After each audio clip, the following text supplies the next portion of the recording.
Indian association of hill farming এবং ICAR এর উত্তর পূর্বাঞ্চল ত্রিপুরা কেন্দ্রের যৌথ উদ্যোগে আগরতলা প্রজ্ঞা ভবনে শুরু হলো দুদিনের আন্তর্জাতিক সম্মেলন। বৃহস্পতিবার অনুষ্ঠানে উদ্বোধনে উপস্থিত ছিলেন মন্ত্রী অনিমেষ দেববর্মা, বিধায়ক জিতেন্দ্র মজুমদার, ICAR NH এর রিজিয়নের আঞ্চলিক কেন্দ্রের প্রধান ডক্টর VV চৌধুরী সহ অন্যান্য অতিথিরা। অনুষ্ঠানের শুরুতেই প্রজ্ঞা ভবনের চত্বরে আয়োজিত বিভিন্ন প্রদর্শনী স্টলের ফিতা কেটে উদ্বোধন করেন মন্ত্রী অনিমেষ দেববর্মা। এসব স্টলে পাহাড়ি কৃষি প্রযুক্তি, উন্নতমানের বীজ, পরিবেশ বান্ধব চাষাবাদের সরঞ্জাম এবং গবেষণা ভিত্তিক নানা কৃষিপণ্য প্রদর্শন করা হয়। মন্ত্রীসহ অতিথিরা প্রতিটি স্টল ঘুরে দেখেন এবং প্রদর্শকদের সঙ্গে কথা বলেন। পরে প্রজ্ঞা ভবনের মূল মিলন আয়তনে প্রদীপ প্রজ্বলনের মধ্য দিয়ে আন্তর্জাতিক সম্মেলনের আনুষ্ঠানিক উদ্বোধন করা হয়।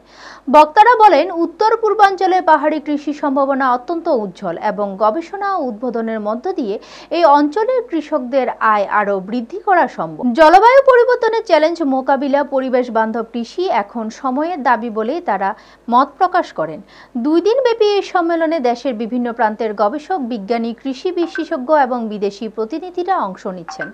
নানা গবেষণা, ফলাফল, প্রযুক্তি ও অভিজ্ঞতা বিনিময়ের মাধ্যমে পাহাড়ি কৃষি উন্নয়নের নতুন দিগন্ত উন্মোচনের প্রত্যাশা করা হচ্ছে।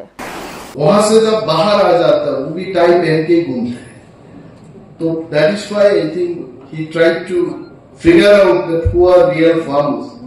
सो dear farmers, research scholars, students, আপনারা দেখছেন নিউজ তৎকাল 24।